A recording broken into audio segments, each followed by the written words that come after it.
Hello and welcome to the Questioning Behaviour podcast. My name is Sarah and I'm here with my beautiful friend Merle, as always. Hi. Thanks for the compliment. Oh, no, always.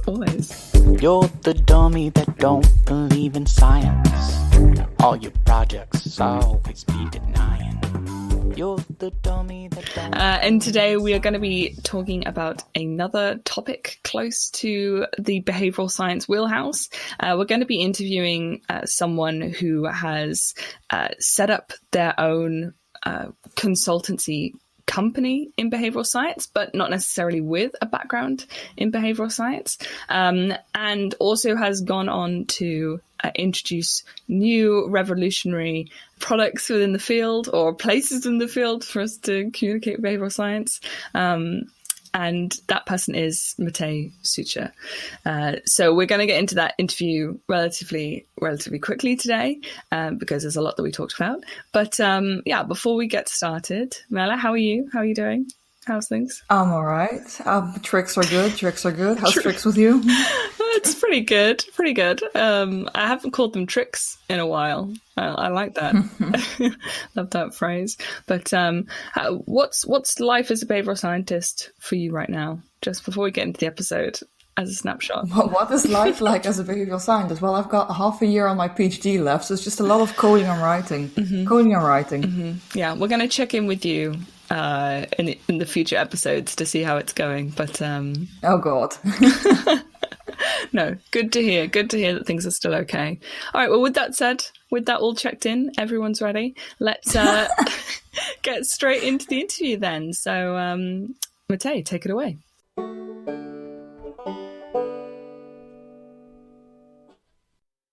So today we're actually talking to Matej. So Matej, please introduce yourself to the audience. Who are you? What do you do? And how did you get into behavioral science? Well, first of all, thank you for inviting me to your podcast. I am a behavioral economics practitioner. I basically help businesses apply all these amazing insights in what they do. And mainly, most of our projects are in marketing, communication, and sales, so anything to do with the customer. We also have a couple of projects in other areas. We might get there throughout the podcast. So this is what I do. I founded a consultancy in behavioral economics 5.5 years ago.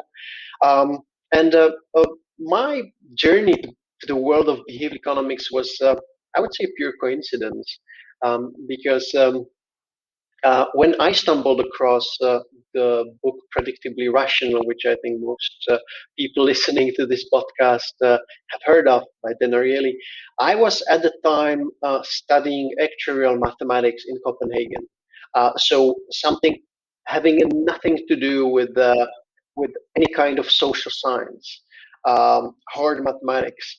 But I had always been interested in psychology, in business, in management, and I was reading many business books, and so when I stumbled across this one, I instantly fell in love, and basically from that moment on, I dedicated all my free time to learning all I could about behavioral economics, reading all the books possible on the topic. I finished my studies. I got a job as actuary at a multinational insurance company in Vienna. And 3 years in the job, I found myself sitting in front of my screen with some, working on some Excel, some prediction models. And in my mind, I was dreaming of advising companies on how to use behavioral insights. And so I stood up, went to my boss, and quit my job. And with the idea to start this consultancy, which turned out not to be so easy. As you can imagine, no one really wants to work with you if you're a 27-year-old, young man with no experience, and with the only thing that you have is a passion for a topic which most people had never heard of before. So we struggled for a while. I was trying to speak about the topic wherever I could. I was trying to write as many articles and blog posts as I could. And then roughly 1.5, 2 years into my efforts, the first bigger client came, and then it started snowballing. And now we're super lucky to have worked with some big banks, telco companies, insurance companies, and it turned out that our specialty is the financial sector. Is our projects to do with customers, with customer behavior, especially in the financial sector. Cool. Oh, fascinating.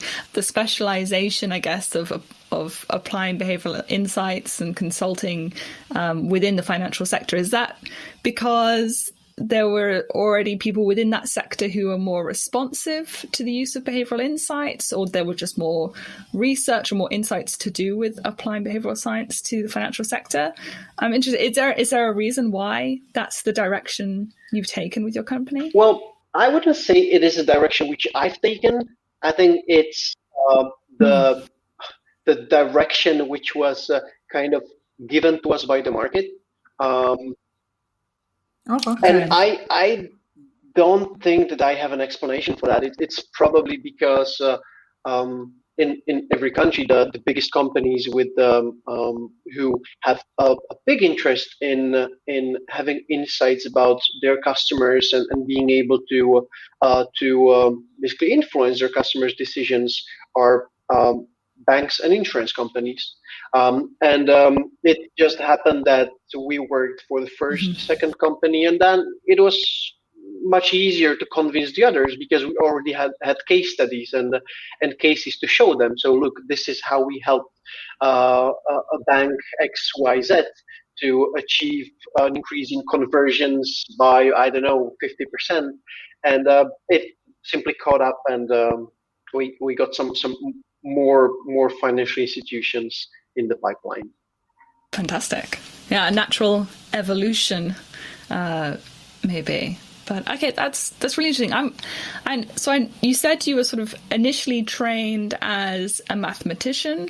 Do you think that training has affected the way that you see behavioral science, behavioral economics, behavioral insights? Has it influenced you in any way in your sort of journey into and beyond behavioral economics, or not at all? This is a really an interesting question, because I think the answer is yes.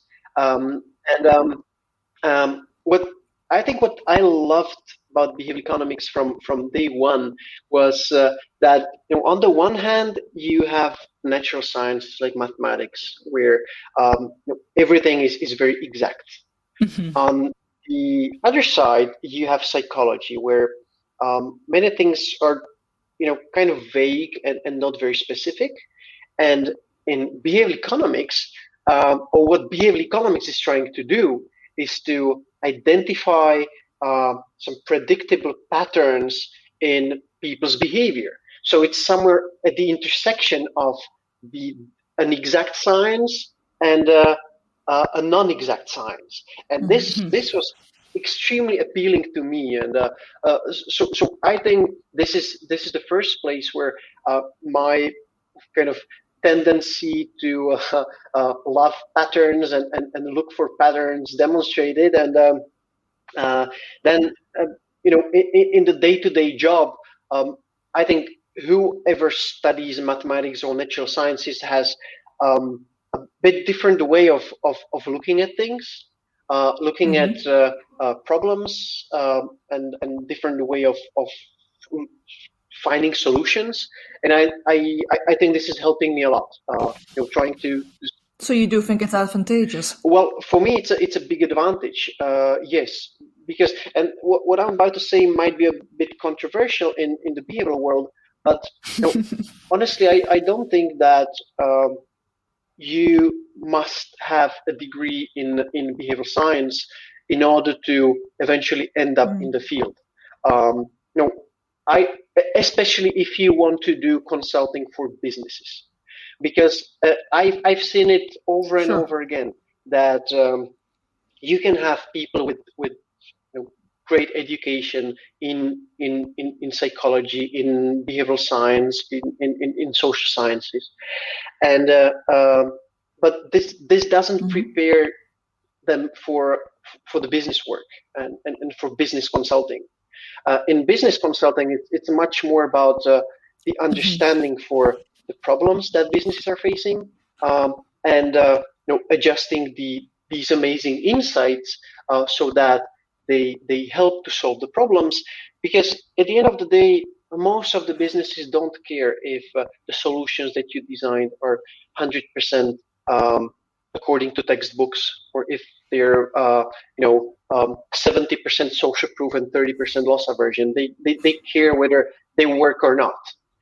And what I'm trying to say is definitely not that we shouldn't be rigorous. We definitely should, because I think testing the interventions and running proper trials is absolutely crucial in coming to the solutions which really work. But I think we shouldn't perceive or think about a lack of formal education as a barrier to implement behavioral insights. I think this would be a fundamental mistake, because I think that the insights are out there, and it's not only about a set of principles, a set of behavioral theories. It's first and foremost about a mindset, and this is what I see very few people talk about. That bringing behavioral insights on scene and using them to solve business challenges is, I think, at least 50% having the right mindset. And having what I mean by mindset is how do I look at customers' decisions? How do I look at the customer, at their decision-making process? What is it that I start with when I think about, say, increasing conversions? Is it that I start thinking, as most marketing agencies do, how can I make it more beautiful? How can I motivate the customer? Because this is, I believe, one of the fundamental mistakes that people in marketing and sales do, is that when they think of changing someone's behavior, they think in terms of increasing motivation. And it's very natural. If I want to convince you of something, if I want to convince you to buy something from me, the natural tendency is to tell you about all the benefits, to give you a special price.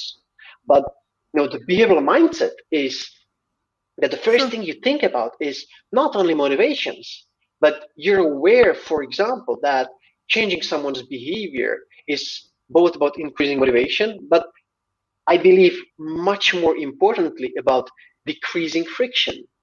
And when I say friction, I don't only mean making the process as easy as possible, what we keep hearing and talking about.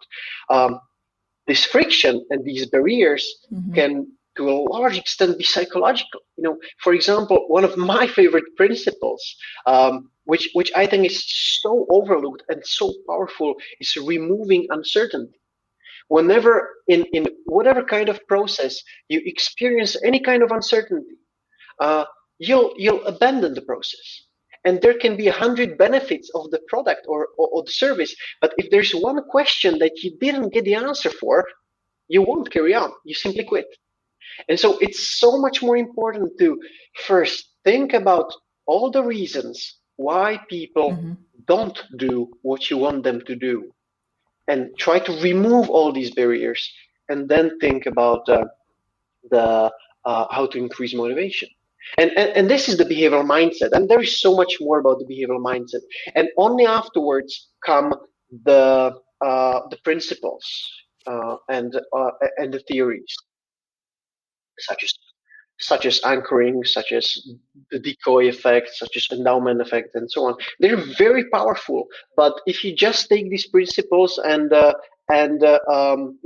use them as a patch on a problem, it won't work, or it might not reach its full potential, because you haven't understood the context, the situation. You haven't really manage to get in the mind of your customers, in the subconscious of your customers. Right.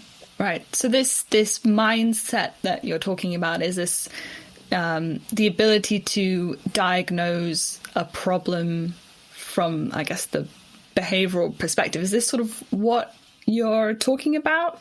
Like it's about the diagnostic process, about getting that right first and being able to understand the levers and the barriers and the facilitators to a certain behavior before you can then begin to think about which behavioral insight do I apply here to solve it? Is that not exactly, because the diagnosis, and we call it a behavioral audit. So we always do a behavioral audit, but to a large extent, what we do within the audit is according to a framework that we designed. So it's a process, but the mindset is that comes beforehand.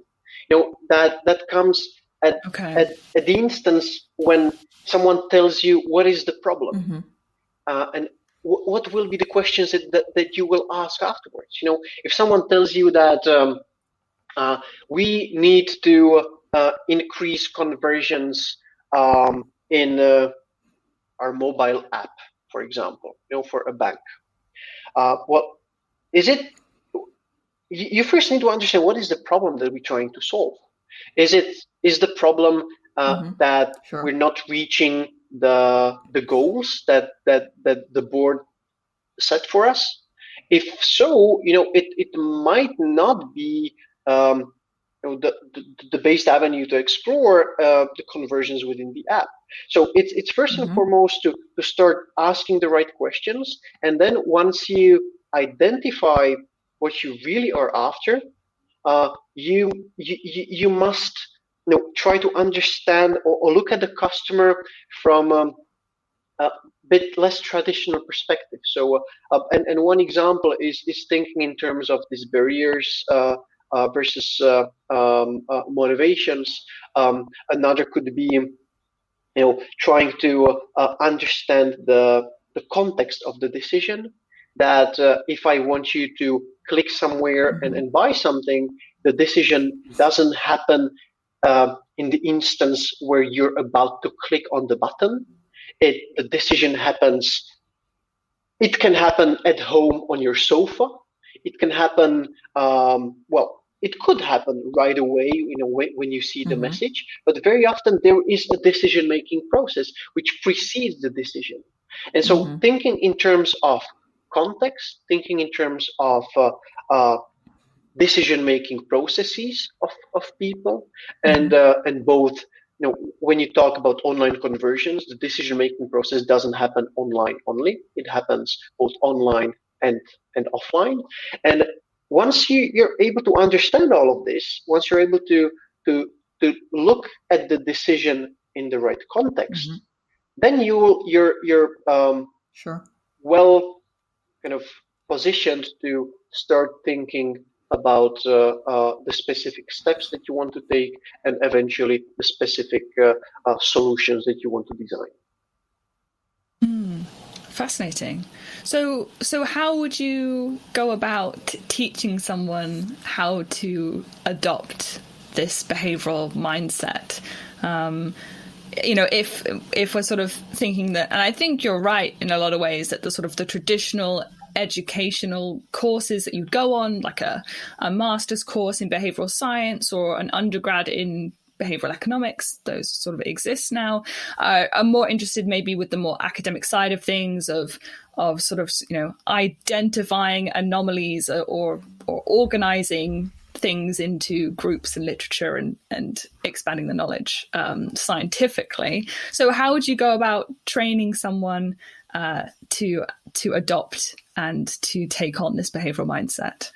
Another great question, and I'll start from a bit different angle, and I want to follow up on what you said, and about the traditional approach how to teach behavioral economics. I hear it from so many students who are enrolled in behavioral economics programs, who have studied behavioral economics, and now they're out there in the business world, and they find themselves stuck a little bit because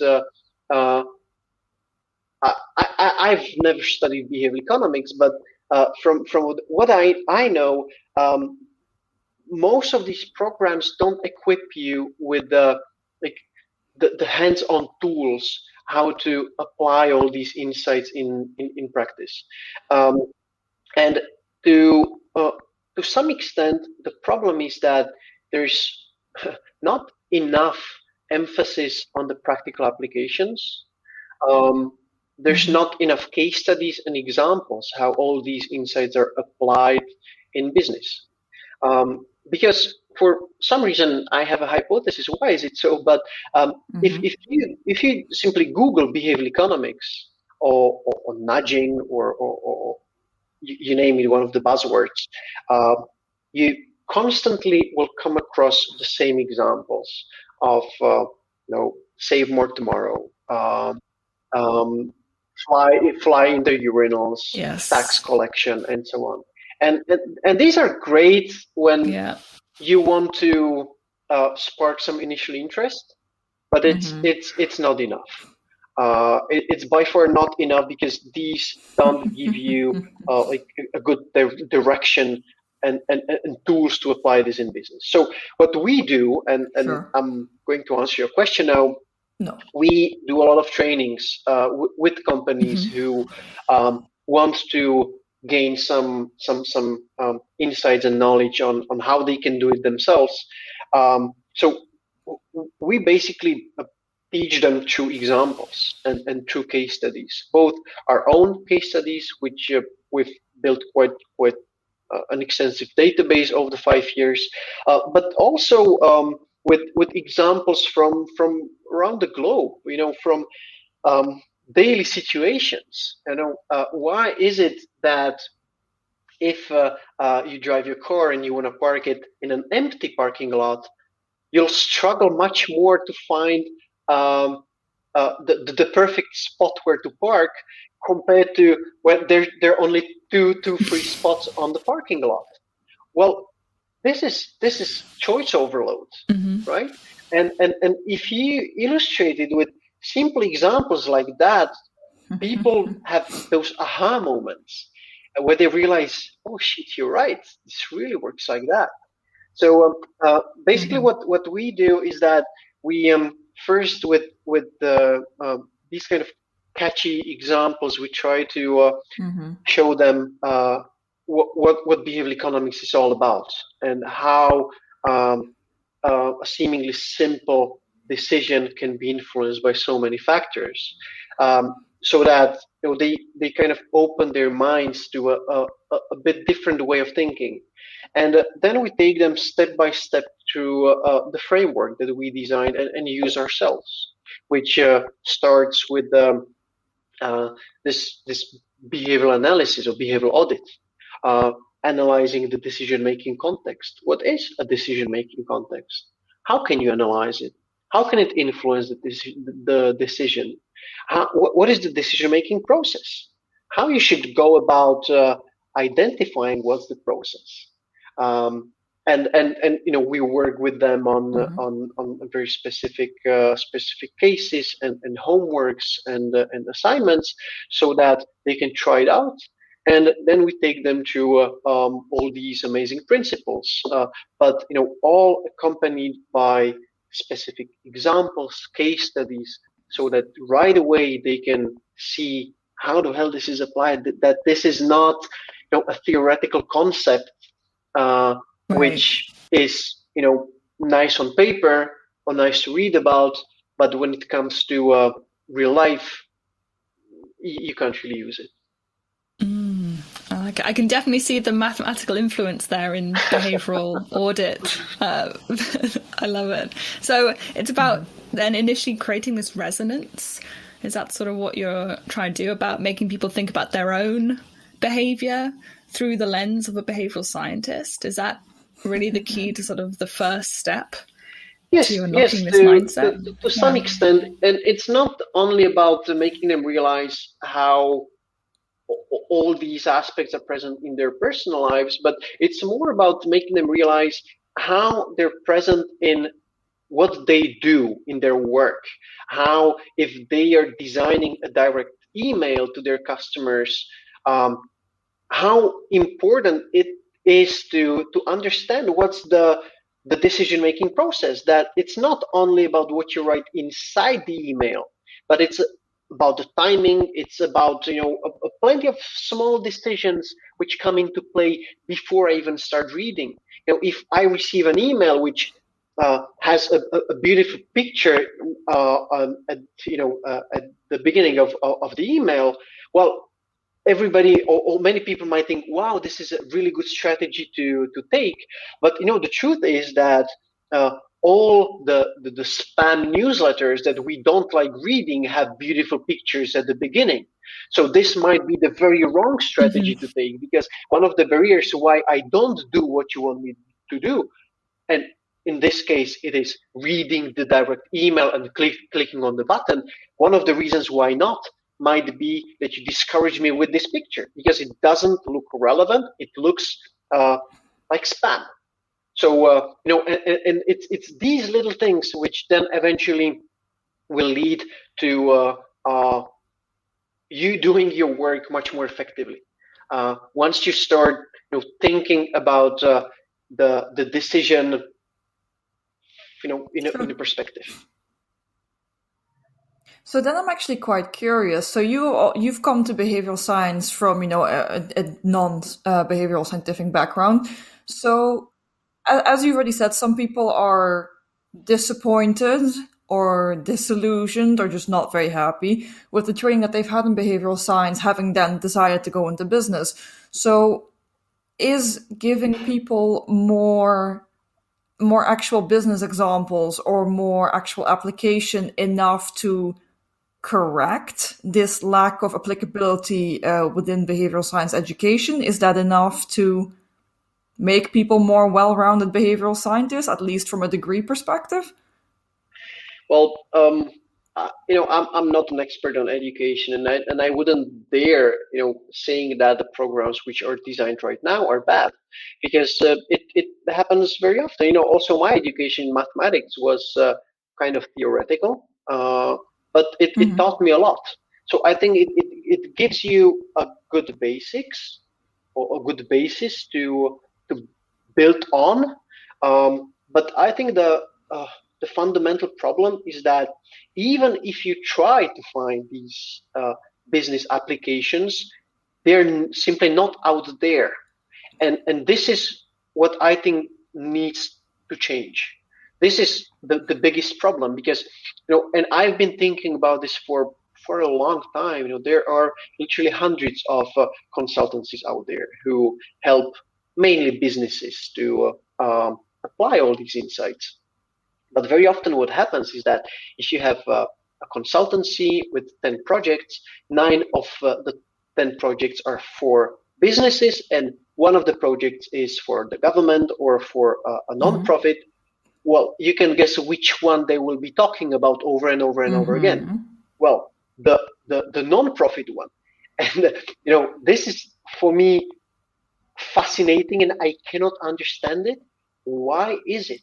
Bunch of NDAs? They're probably covered by NDAs. There can be NDAs, but I don't think this is the problem. You can always ask companies for permission, or you can disclose just part of it, not mentioning the name of the company. There are ways. Just look at marketing. In marketing, what is it that most marketing agencies talk about? Their projects, their business projects, how they helped clients, and it's simply not happening in the business world. And my hypothesis is that there is this unhealthy social norm in the behavioral world that and I think the reason for it is on the one hand that it's to a large extent an academic discipline still, and that many people who are now consultants have been in research before, and it's the first published applications were from policy making, Richard Taylor and the Nudge Unit and so on. And there was such a huge emphasis on the ethics of BE applications. And that's why I think there is this social norm that we are helping business, but we don't like talking about it because we might be perceived as the manipulators. And I think this is, well, sorry for the expression, but stupid, because I don't think the question of ethics is about the behavioral tools, the behavioral principles, because a tool is neither good nor bad. It's just a principle. When we should talk about ethics is the goal that I have. Is it ethical what I'm trying to do? And that's why I think the question of ethics is not more relevant than in marketing. And do you hear marketing people constantly talking about the ethics? You don't. I mean, it is there, and it is an important point, but we shouldn't, make a bigger deal of it than it actually is, I believe, because this is the reason that the interest in behavioral economics hasn't grown over the years. If you look at Google Trends, they're not increasing. If you look at the companies which are implementing it, or basically the general awareness, it's still hasn't become mainstream. It's still kind of on the outskirts in the stage of early adoption. And this is such a pity, because I think these insights are tools which could help so many businesses succeed, do better, basically at no cost. This is the beauty of it, that just by understanding how, and it's not only in sales and marketing, it is in compliance, it is in teamwork, it is in decision making. So many decisions could have been made better if people were aware of behavioral economics. But if we don't start talking about the business applications, it will never happen. Just look at any trend out there, be it big data, AI, and so on. It has become a mainstream, or it is in the center of attention, because businesses are interested. Businesses are talking about it. And so if we don't make businesses embrace it more, if we don't show businesses how this can be applied, what amazing results behavioral insights can bring, well, the whole field will not grow. And I think it should be our goal as behavioral practitioners, as a behavioral community, to grow the field. Not only because we do it for a living, but also because I think we believe in it, and we want to see it applied out there. So this is my take. Sorry for my kind of big speech about what I think is wrong with the behavioral world, but I think it's fundamentally wrong that we don't speak about how we're helping apply this in real business. So you want a lot more transparency on what's actually being done? Well, we can call it transparency, but I wouldn't necessarily call it transparency. It's more, or making a better marketing of what we do. That's it. Behavioral science needs better marketing. Yes, I think so. Okay. So what you want to see is more behavioral science consultancies who work with businesses and have successful case studies, sharing those case studies more widely. Is that the goal? And then the idea being here that we have a larger body of evidence of the benefits of using behavioral science? Is it about engaging more businesses to look towards behavioral science as an option for increasing efficiency, or when they have a problem to look towards behavioral science for a solution? Is that the goal? Absolutely. I think this must be the goal, to show the businesses out there how they can benefit, how they could use this to make whatever they do more effectively, more efficiently, and also to inspire all those who are fascinated by behavioral economics, all those who study behavioral economics and dream of applying it in business, how they can actually do it. Because I think there's no better way to become a successful consultant or practitioner than combining some theoretical knowledge with plenty of inspirations from the world out there on how others have done it before me. And I think creativity is to a large extent a combination of experiences and what I have seen before. And I there might be two case studies and I'm facing a problem, and I won't copy paste none of them, but I will combine them together with some other insights that I have, and I will suddenly design a whole new solution which will work like magic. Oh yes, yes we can.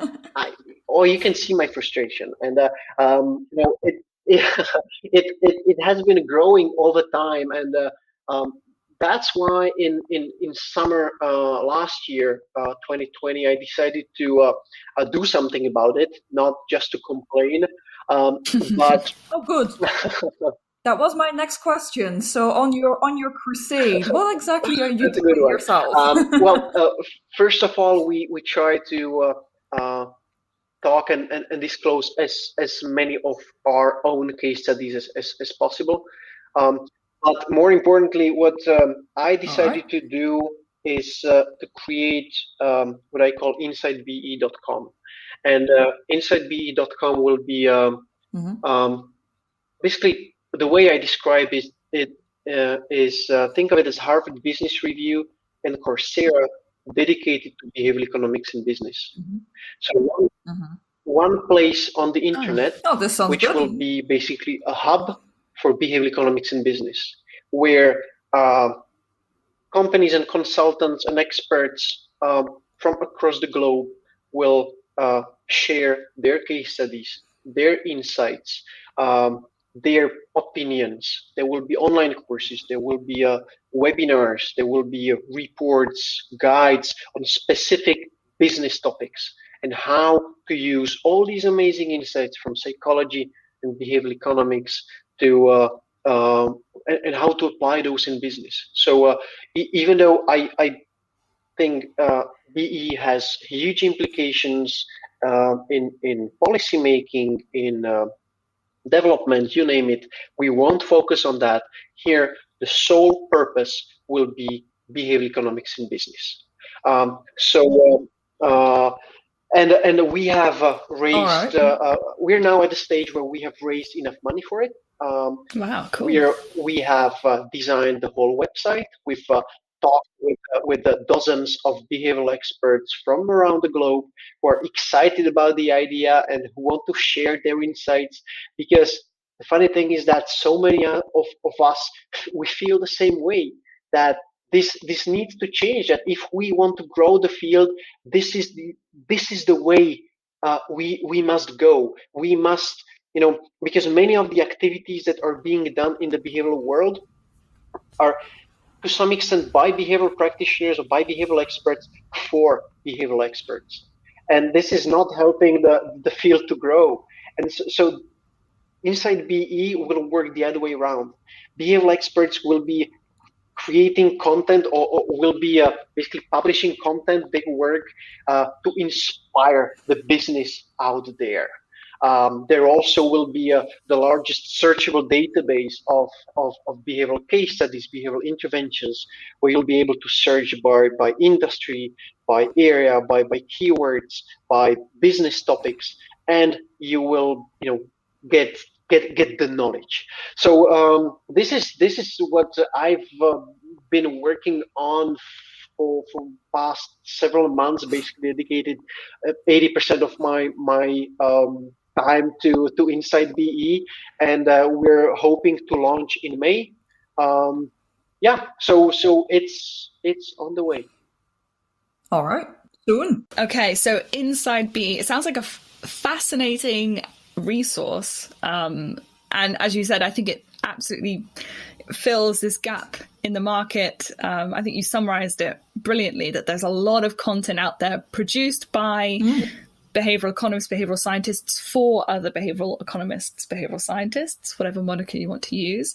So how is Inside BE solving this problem that you laid out in the outset when you're sort of defining the actual problem of this barrier of ethics being, or this social norm that you talked about being the reason why this isn't just being done naturally? How does Inside BE tackle that barrier? And are there any other barriers out there that contribute to the original problem that you think you're solving, or you hope to solve with this new endeavor? First of all, the mission of the platform is basically to fight this problem. By talking about the business applications, I think we go right against the social norm, which I believe is out there. And even though it is out there, I still think that so many businesses are not comfortable with the social norm. They just follow it to some extent because they don't want to be perceived as the manipulators or something like that. But this, I'm fine with taking all the criticism from academia, from whomever, because this is truly what I believe. We shouldn't be overly concerned with making every intervention, and we call it interventions. Why do we call it interventions? Why isn't it solutions or something like that? But sure, sounds nicer, easier to sell. So I don't think we should be overly concerned with making every interventions 100% rigorous. From the academic perspective, there are standards, of course, which we need to comply to, because otherwise the results that you will get out of it will be rubbish. So garbage in, garbage out, of course. Sure. But there are some limits. So this is this will be aimed at business people out there, at those who want to learn how all these insights can be used in business, and the topic of ethics and so on. Of course, it will be present. And don't get me wrong, we need to tackle it. It is an important question. Let's just not be blinded by it. So I don't know if I answered your question, but I think the essence of the platform is basically trying to tackle the problem which I was describing just before. So besides this the over focus on ethics and the fact that we're not really sharing the case studies that are actually being done, and as such just holding back the field and looking at the fly in the urinal again and again and again, anything else that behavioral science should be doing better now that we're reshaping the field anyway? Yes, I think so. We shouldn't, on the one hand, we shouldn't be overly concerned with ethics, and we shouldn't be overly concerned with the academic rigor, because that's also, I think, is holding people back from applying insights in practice, because so many times it's simply not possible to design an RCT as you would do in a controlled trial. Sure. It's simply not possible, but it's not a reason not to do it. Sure. Not to apply insights. So we shouldn't be that sensitive about this. And one more thing I can think of is that when you try to use behavioral insights to solve business challenges, I think the most effective solutions are a combination of insights from behavioral science and data science and creativity. Very seldom you will, take someone with zero creativity, someone from research, and show them a business challenge. They will come up with a solution, and it will work like magic. It might work, but I think that if you combine it with creativity, if you bring together people from marketing, from behavioral science, that's when the most effective solutions will be born. So, and I think we kind of operate in this kind of silos where it's behavioral scientists solving some kind of problem, marketing agencies solving something else. Even if we should, there is a huge overlap, and in exactly the intersection is the place where the most effective solutions are born. And I think that people at Ogilvy Consulting, led by Rory Sutherland and Sam Tatum, they are doing a brilliant job in combining creativity with behavioral sciences. They're, for me, a huge inspiration. And whenever I talk with Sam and Rory, I always learn so much because we just had a. That is very true. We remember our conversation with Rory. Sarah used to be in the habit of taking notes during the podcast. I think that was the episode that she quit because after 1.5 hours, she left, I think, with an entire notebook full of notes. The man is a wealth of information. So much. Too much. So much. And the funny thing is that probably Rory Sutherland would never qualify as a true behavioral scientist, right? No, that's not true. He wouldn't qualify as a behavioral economist. He can and does qualify as a behavioral scientist. This is one of my main things that I keep hanging on to. He's a behavioral scientist, not a behavioral economist. Good. Well, because I don't see myself as behavioral economics nor a behavioral scientist. I see myself as a behavioral practitioner.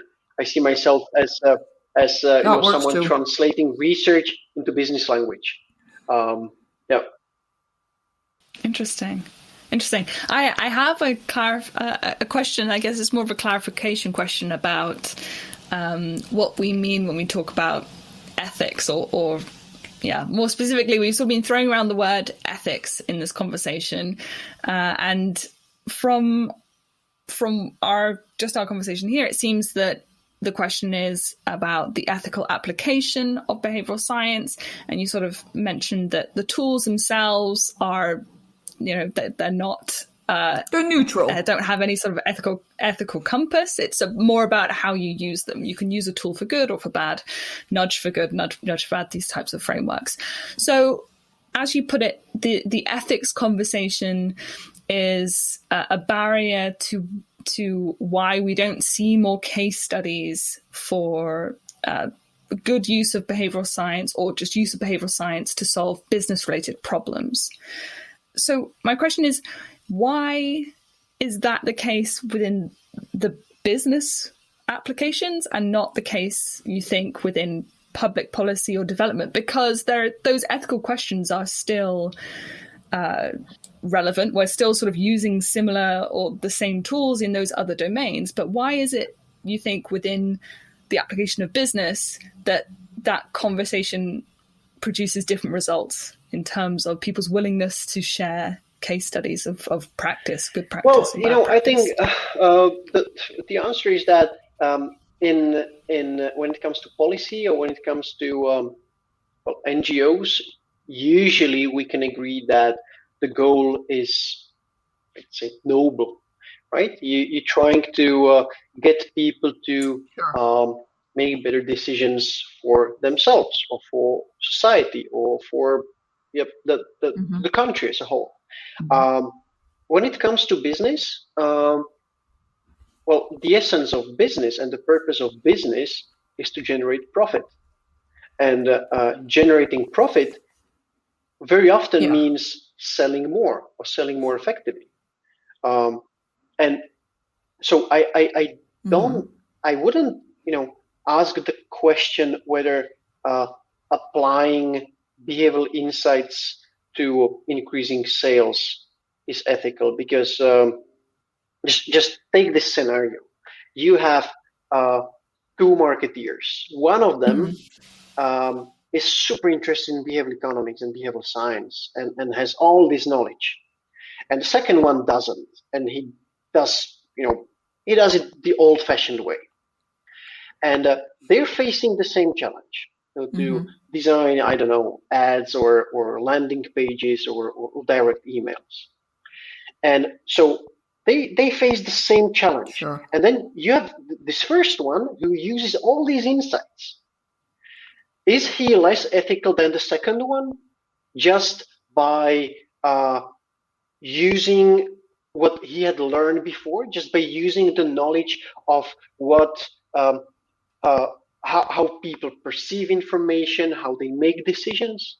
I don't think so. As long as they don't cross the same lines. I'm not going to lie to my customers. I think that the question isn't whether applying these insights is ethical, but is trying to sell my product ethical or not?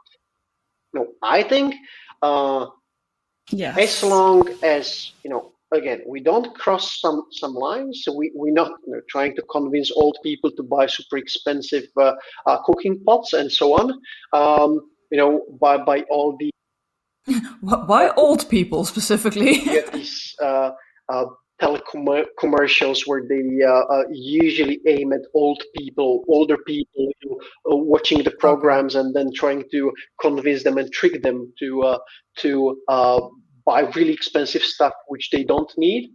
I think if you're trying to sell and market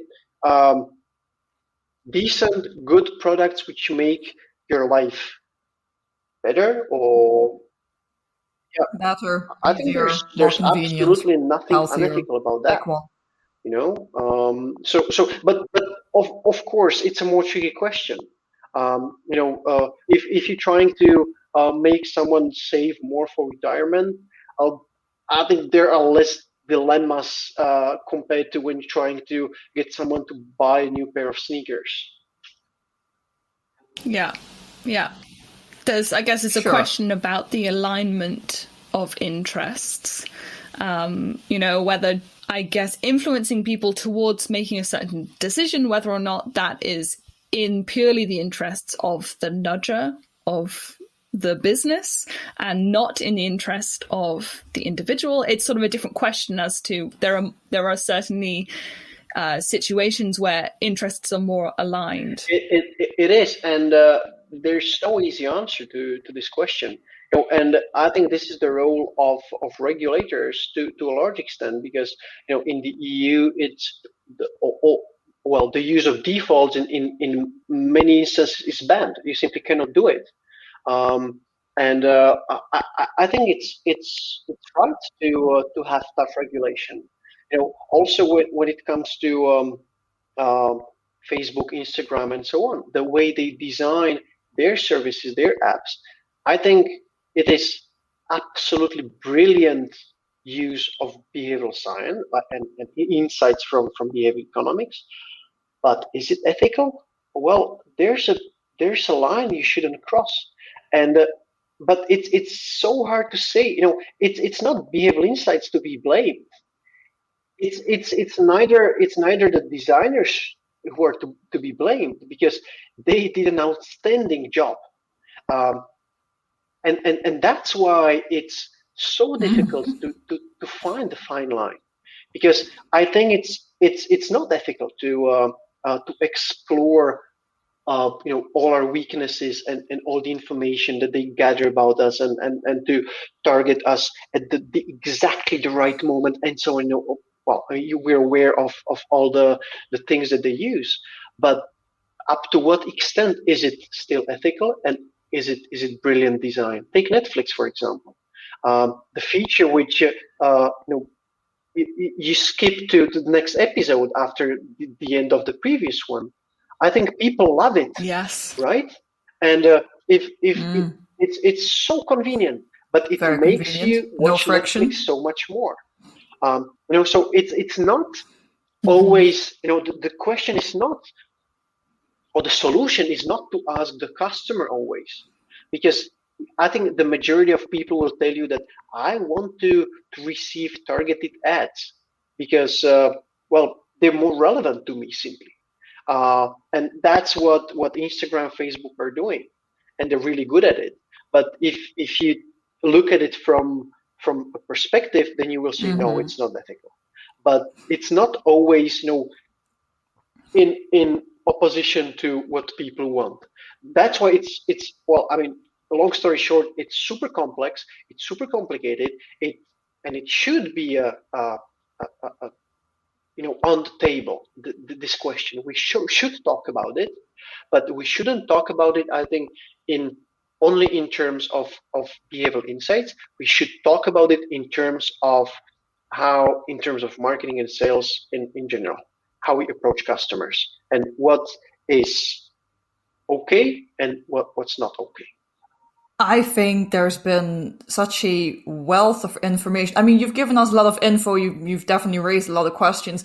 I just think in general, there's been such food for thought in this episode that I think I'm gonna need to just call it a day just to make sure I can even digest everything I've just been told, because I feel very, very overwhelmed. I almost feel anxious.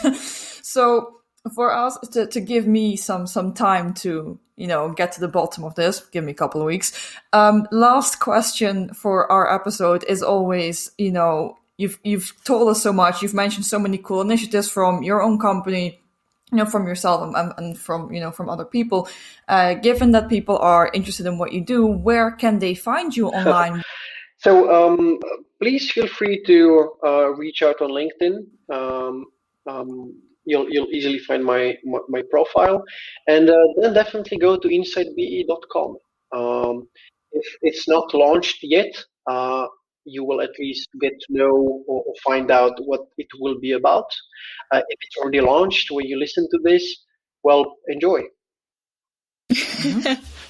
Perfect. Yes, we'll link everything down below, so to reduce as much friction as possible for you, dear listener.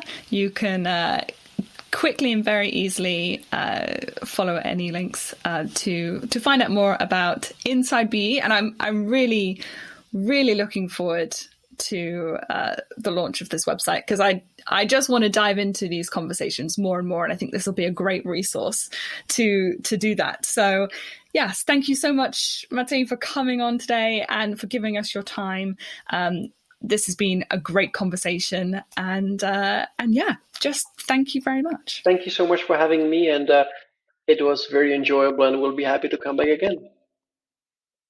Perfect.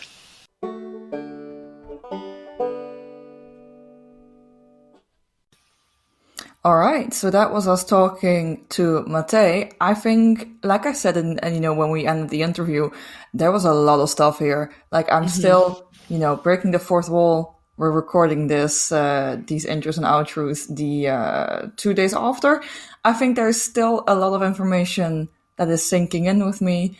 Some really interesting concepts were mentioned. For me, particularly stands out the behavioral mindset. So, Sarah, do you have the behavioral mindset?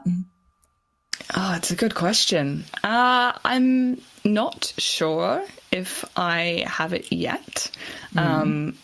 I really like this concept that Matej introduced to us and spoke about so articulately.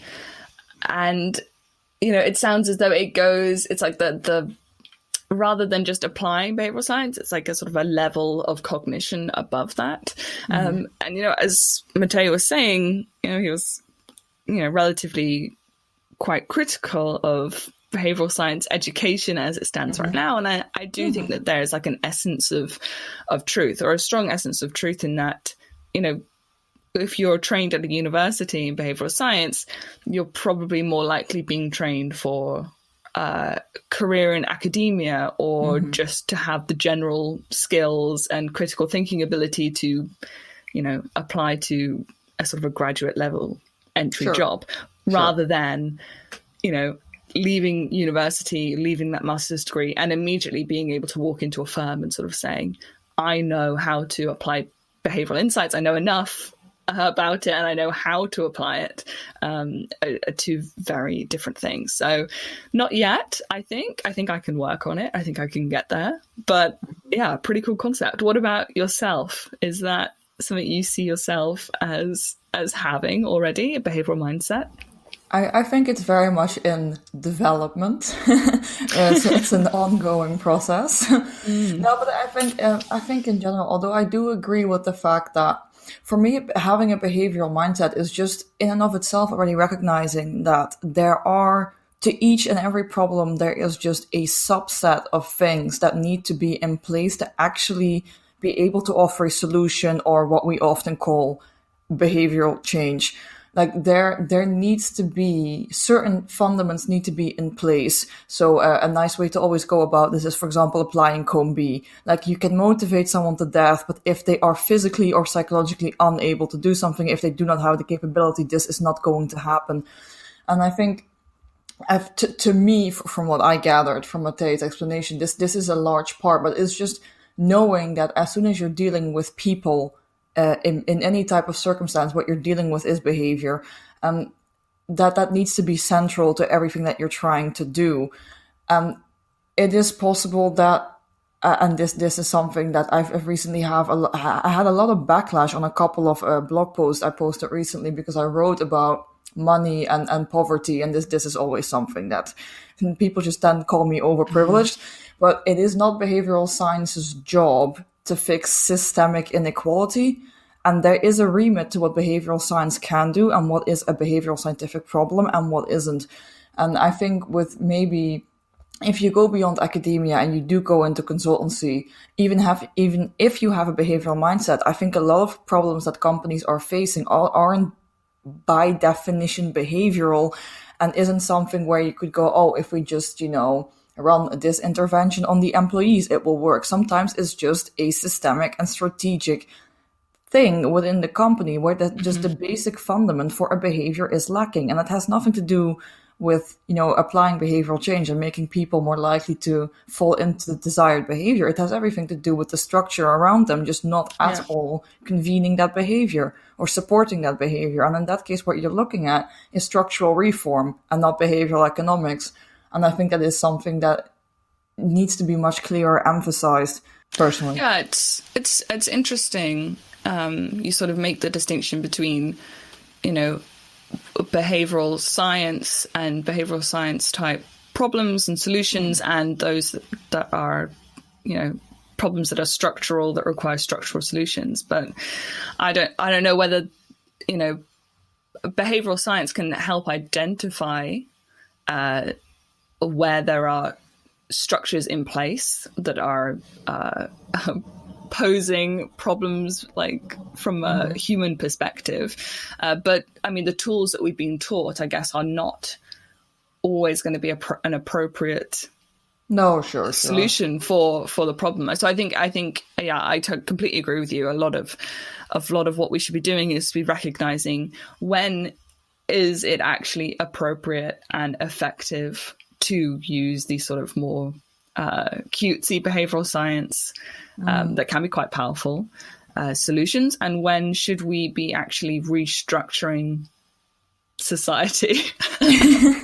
Let's just fix the government. world. Yes. But no, I agree. Before we ramble on and take up any more of your time, we're going to end the episode here and just say thank you so much to Matej for coming on.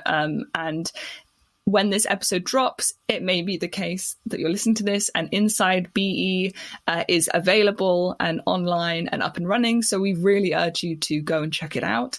The link will be down below. We think it's going to be a really cool resource, and we ourselves are looking forward to checking it out too. So with all that said, we hope that you enjoyed this episode. We hope that you found it engaging, exciting, informative, and if not, just that it was nice to listen to for about an hour. And I think we'll this call one it a day. specifically should be quite thought-provoking. I felt quite provoked in a good way. Good. Yeah, in an informational way. So yeah, guys, thanks a lot for listening.